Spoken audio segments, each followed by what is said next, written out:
प्रियंका गांधी की दो टूक पुरुषों का बहकावा महिलाएं झट से पहचान लेती हैं। वायनाड सांसद प्रियंका गांधी वाड्रा ने लोकसभा में महिला आरक्षण बिल के वर्तमान स्वरूप का कड़ा विरोध किया। उन्होंने इसे परिसीमन के बहाने ओबीसी वर्ग का हक छीनने वाली कार्रवाई बताया। पीएम मोदी पर तंज कसते हुए उन्होंने कहा कि बार बार बहकाने वाले पुरुषों को महिलाएं तुरंत पहचान लेती है। प्रियंका ने मांग की कि आरक्षण से पहले नई जनगणना हो ताकि पिछड़ों के असली आंकड़े सामने आ सके और उन्हें सही हक मिले।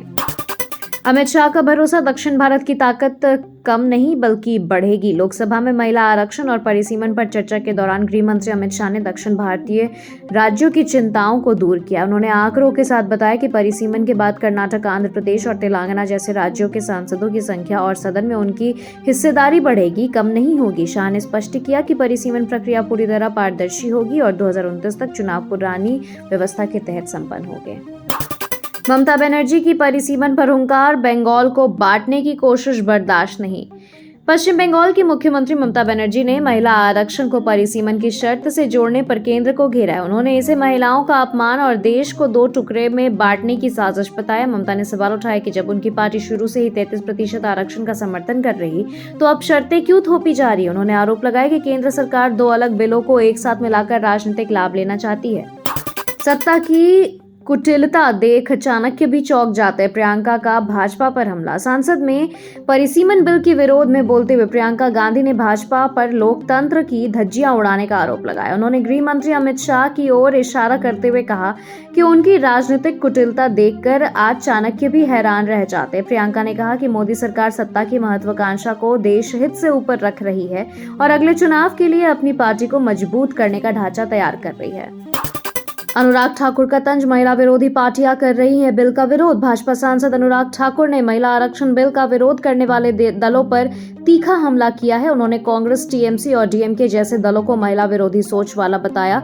ठाकुर ने कहा कि जो लोग दशकों तक सत्ता में रहकर यह बिल पास नहीं कर पाए वह अब मोदी सरकार की ऐतिहासिक पहल में अड़ंगा लगा रहे हैं। उन्होंने स्पष्ट किया कि परिसीमन के दक्षिण भारत की सीटें कम नहीं होंगी बल्कि महिलाओं का सशक्तिकरण होगा।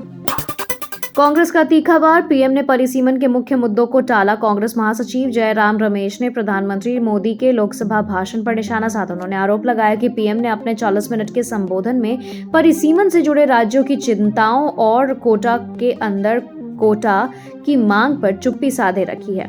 कांग्रेस ने चेतावनी दी कि सरकार द्वारा दक्षिण भारत और पश्चिम बंगाल की चिंताओं को नजरअंदाज करने का जवाब जनता आगामी चुनावों में मतदान के जरिए जरूर देगी।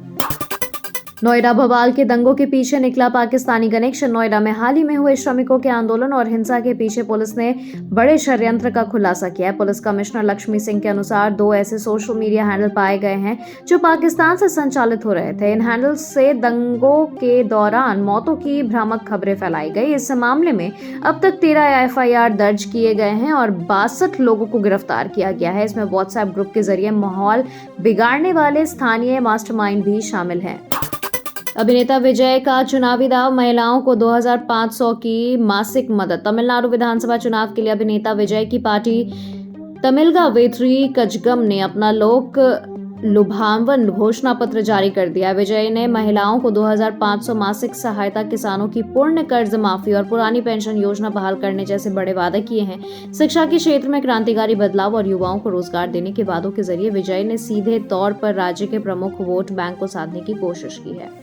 दिल्ली एयरपोर्ट पर बड़ा विमान हादसा टला। स्पाइस जेट और आकाशा एयर की टक्कर। दिल्ली के इंदिरा गांधी अंतर्राष्ट्रीय हवाई अड्डे पर 2 विमानों के बीच टक्कर की घटना सामने आई है। स्पाइस जेट का एक विमान टैक्सिंग के दौरान आकाशा एयर के विमान से टकरा गया जिससे दोनों के विंग्स को नुकसान पहुंचा है। गनीमत रही कि सभी यात्री और क्रू सदस्य सुरक्षित हैं।